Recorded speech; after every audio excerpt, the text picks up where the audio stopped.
Libra, Sun, Moon, and Rising. Here is your tarot reading for Taurus season. Are you going to allow your emotions to get the better of you? If so, this is what to avoid. We have the Nine of Swords as the opening card, the Lord of Despair. It's not the only time this card has appeared. It appeared with Sagittarius as well. And there's a really common theme going on all through the star signs for Taurus season of slightly worrying about the wrong things. I'm not saying that there aren't things to consider. I'm not saying that there are things that may be playing on your mind as you move through. But for whatever reason, this seems to be kind of slightly blown out of proportion, slightly magnified. Yes, there may be reasons for a little bit of upset, but we've got to remember to come back to a positive mental attitude, a brighter outlook. I say a lot of this because your next card is the Sun, and there's this real sense of joy and expansiveness and openness. And we have to sometimes be mindful that we're not expecting the universe to take care of that for us, that it brings us everything that we supposedly want or need. It's up to us on occasion to go, right, okay, let's pull myself together. Let's look at this with more of a positive outlook. Let's garner some optimism here, and let's not plug into or feed into this slight sense of nervousness or this slight sense of desperation in some ways. So unsurprisingly, given that you're the air sign and there are lots of thoughts, and you've obviously the sign of the scales, there may be a little bit of juggling going on here. One thing that has also been happening throughout most of all the astrological signs is that the beginning of Taurus season may feel the bumpiest. The takeoff, if we can use that parlance, is not as smooth as we perhaps like.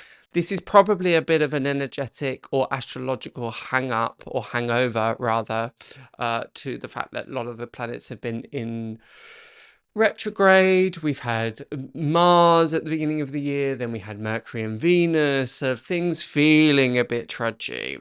And this certainly starting to expand and clear, especially as we have the appearance of the Sun. Now, I don't feel that the Sun, sometimes the Sun can tip into willful ignorance or optimism that is idealistic. That's not the sense I get here. It's much more of an invitation to keep your head held high, to keep a brighter outlook, to keep a sense of positivity throughout your life. We also have the Chariot in reverse in combination with the Sun, so we've got two major arcana back to back. And Chariot in reverse feels like a really, really great energy. It's an invitation to two main things. One is it's an invitation to stillness. The Chariot is perhaps one of the fastest moving energies there, and the fact that it's coming in combination with the Sun is highly suggestive of just enjoy the pleasures, enjoy the simple things, take stock and notice. Often when we're rushing through life and we're busy, and there's lots of things on our mind, and we've got to do this and we've got to do that, we forget to stop and smell the roses. And that is all that Taurus is about. It is the bull that is in the pasture, eating the green grass, just luxuriating in the moment. So my big message for you throughout Taurus season, Libra, is to be present, be in the here and now. This will help so much with these times when those anxieties are creeping up. If you're finding that there are a few sleepless nights, a little bit of insomnia kicking around for you, Libra, there is a big suggestion here to be connecting with nature, to be going out. It may sound a little bit obvious or a little bit quotidian as a message, but it's ensuring that at the end of particularly stressful days or days where lots is going on, whether you've had a long day in the office, whether there's been many things to juggle at the home, even at those times you have been a little bit more still and stagnant, it's ensuring that you're getting out, go for those long walks, embrace nature, go and spend time in the woods, go and spend time by the sea, garden, whatever it is you need to do to really reconnect with nature.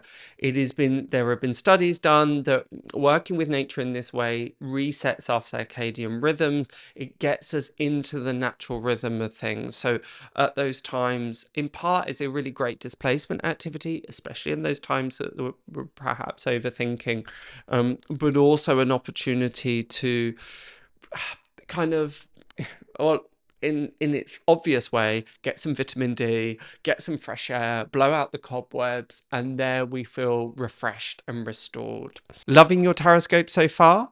Don't forget to hit that subscribe button and tap the notification bell so that you never miss a reading. Drop your favorite emoji or share your thoughts in the comments. We love hearing from you. And check out the pinned comment below to find your rising and moon signs for a full 360 view of your season ahead. You'll also find a quick link to sign up for email alerts, so you're always in the loop when a new Tarotscope drops. Now let's get back to your reading.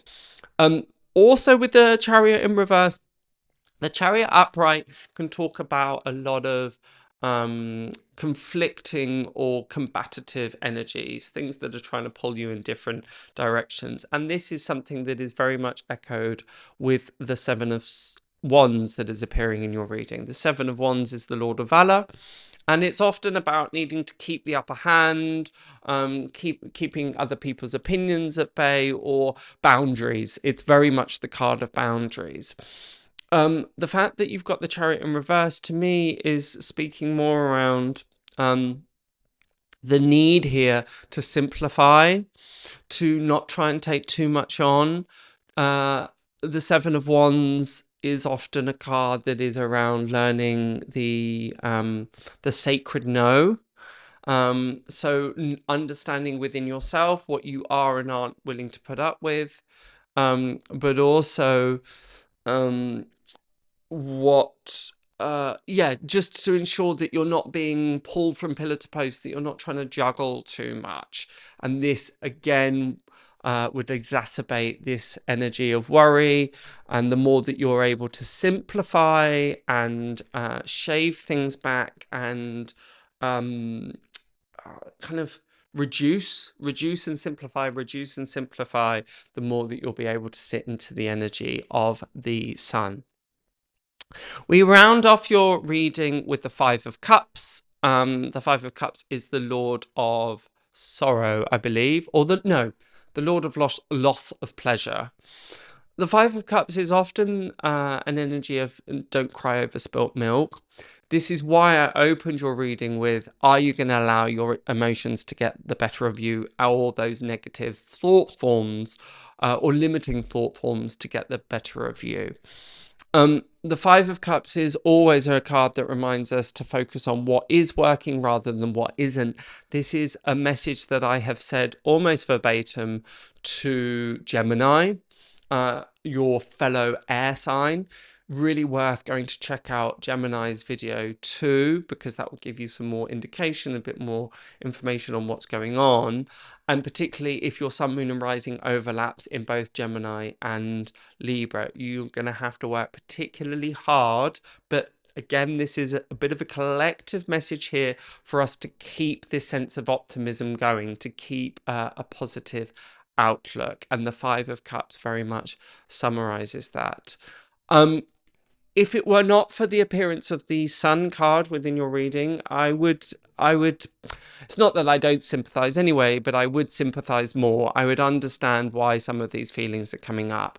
The appearance of the Sun slap bang in the middle says, no, there's plenty to be thankful for. There's plenty to look out for. There's plenty to be confident about. It is up to us on an individual level to cultivate that sense. One of our greatest weapons at the moment, something that I said to Gemini, is to remain happy and upbeat and to share that and to radiate that out into the world.